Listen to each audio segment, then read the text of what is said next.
नमस्कार दोस्तों, आज मैं आप लोगों को क्लास 10th का हिस्ट्री सब्जेक्ट पढ़ाने वाला हूँ।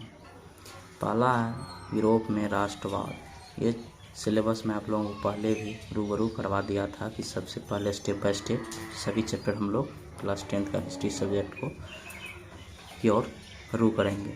तो सबसे पहले देखते हैं यूरोप में राष्ट्रवाद। तो सबसे पहले हम लोग समझते हैं राष्ट्रवाद क्या होता है। तो देखिए टॉपिक बाय टॉपिक है, अच्छा से इसको रिवाइज कर लीजिएगा। आगामी एग्ज़ाम के लिए आप लोगों को बहुत सुविधा होगी और नंबर भी जो अच्छा आएगा। तो सबसे पहले देखते हैं राष्ट्रवाद। तो राष्ट्रवाद नेशनलिज्म। तो राष्ट्रवाद क्या होता है कि राष्ट्रवाद एक ऐसी भावना है जिसमें लोगों को अपने राष्ट्र के प्रति सोच एवं लगाव की भावना का विकास होता है। कहने का मतलब हुआ कि इसमें अपने प्रति लोगों जो अपने लोग हैं देश के, उसके प्रति एक भावना जागृत होती है कि सबको मिलाकर रखें, तो वही राष्ट्रवाद होता है। तो अब देखते हैं यूरोप महादेश के अंतर्गत आने वाले प्रमुख देश कौन कौन से हैं। तो सबसे पहले रूस, स्पेन, ऑस्ट्रिया, पुर्तगाल, फ्रांस, इंग्लैंड, जर्मनी, यूनान, Denmark, Sweden, Switzerland, Ireland, Italy, TC आदि बोल सकते हैं। तो इतना तक ये यूरोप महादेश के अंतर्गत आने वाले प्रमुख देश हैं जो आप लोगों को मैंने बता दिया। अब चलते हैं नोट में कुछ देख लेते हैं।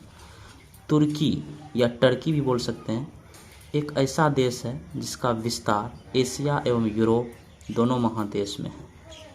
ठीक है, तुर्की जो है इसका विस्तार एशिया और यूरोप दोनों महादेश में है। अब चलते हैं यूरोप के राष्ट्रवाद के लहर फैलाने का श्रेय किसको किसको जाता है। यूरोप में जो है राष्ट्रवाद फैलाने का श्रेय किसको किसको श्रेय जाता है। तो सबसे पहले नेपोलियन, मेटरनिक, मेजनी, काउंट काबूड, गेरिबाल्डी, बिस्मार्क। ठीक है, उसके बाद देखते हैं objective fill in the blanks.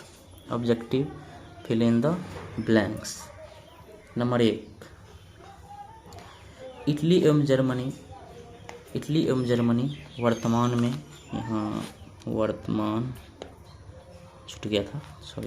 वर्तमान में किस महादेश के अंतर्गत आते हैं।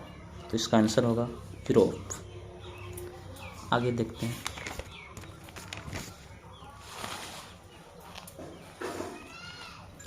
दूसरा ऑब्जेक्टिव देखते हैं फ्रांस में किस शासक वंश की पुनर्स्थापना वियना कांग्रेस के द्वारा की गई थी। तो इसका आंसर होगा ब्रूबो वंश। उसके बाद ऑब्जेक्टिव है मेजनी का संबंध किस देश से था। तो इसका आंसर होगा कार्बोनरी से। उसके बाद काउंट काबूड को विक्टर एमेनुएल ने किस पद पर नियुक्त किया। तो आंसर होगा प्रधानमंत्री। गेरिबाल्डी पेशे से क्या थे, नाविक थे। जर्मनी राइन राज्य का निर्माण किसने किया था, नेपोलियन बोनापार्ट। जालवेरिन किसकी संस्था थी, व्यापारियों की। रक्त एवं लोह की नीति का अवलंबन किसने किया था, बिस्मार्क। उसके बाद है इटली एवं जर्मनी एकीकरण के विरोध में कौन सा देश है। तो इसका आंसर होगा ऑस्ट्रिया। उसके बाद नेक्स्ट देखते हैं ऑब्जेक्टिव फ्रैंकफर्ट की संधि कब हुई थी। तो हुई थी 1871 ईस्वी में। दूसरा है यूरोप वासियों के लिए किस देश का साहित्य, ज्ञान, विज्ञान प्रेरणा स्रोत रहा। तो इसका आंसर होगा यूनान। 1829 ईस्वी के एड्रियानोपुल की संधि किस देश के साथ हुई। तो हुई थी तुर्की के साथ। यंग यूरोप की स्थापना किसने की, मेजनी ने। उसके बाद नेपोलियन के डैश से इटली का एकीकरण शुरू हुआ। तो इसका आंसर होगा सैन्य अभियान से।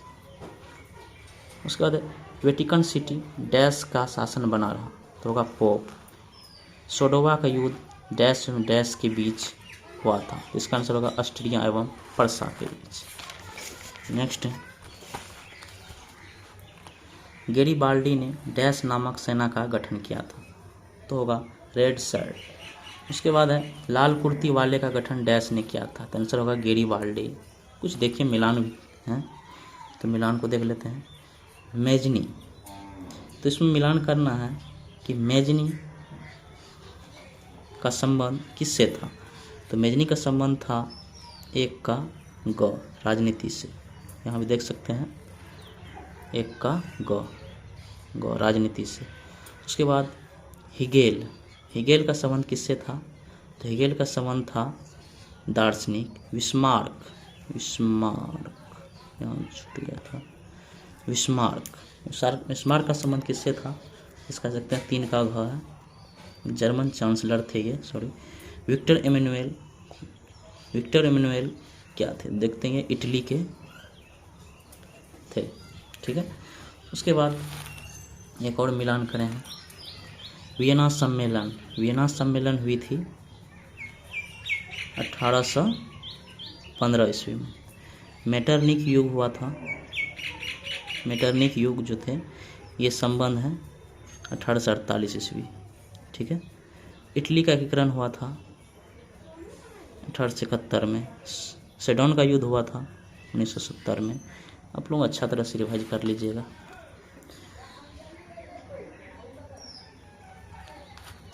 उसके बाद ये ऑब्जेक्टिव है, ऑब्जेक्टिव के बाद हम लोग चलेंगे टॉपिक की ओर। जर्मनी की एकीकरण की बाधाएं क्या थी, मेटरनिक युग क्या है, इसके बाद जर्मनी इटली एकीकरण, ये सारे देखेंगे। 1847 फ्रांसीसी क्रांति के क्या कारण थे, और ये सारे बहुत हैं। मेजनी कौन था, मेजनी के बारे में समझेंगे। काउंट काबर कौन था, इसके बारे में समझेंगे। गेरिबाल्डी कौन थे, क्या सब किए, ये सारे हम लोग समझेंगे। और भी हैं जर्मनी एकीकरण, बिस्मार्क भूमिका, नेक्स्ट राष्ट्रवाद के उदय कारणों का, ये सब सारे हम लोग, राष्ट्रवाद के परिणाम क्या हुए, ये सारे देखेंगे। उसके बाद कुछ पॉइंट्स सब हैं, और उसके बाद लास्ट में ये चैप्टर फिनिश हो जाएगा, द एंड। फिर उसके बाद हम लोग चलेंगे न्यू चैप्टर की ओर, समाजवाद एवं साम्यवाद। धन्यवाद। आप लोगों को यह वीडियो अगर अच्छा लगे तो लाइक कमेंट शेयर करें, और बेल आइकन दबा करके चैनल को सब्सक्राइब करें, जिससे कि अगले नोटिफिकेशन के लिए तुरंत आ जाए आप लोगों को मोबाइल पर सीधे। धन्यवाद।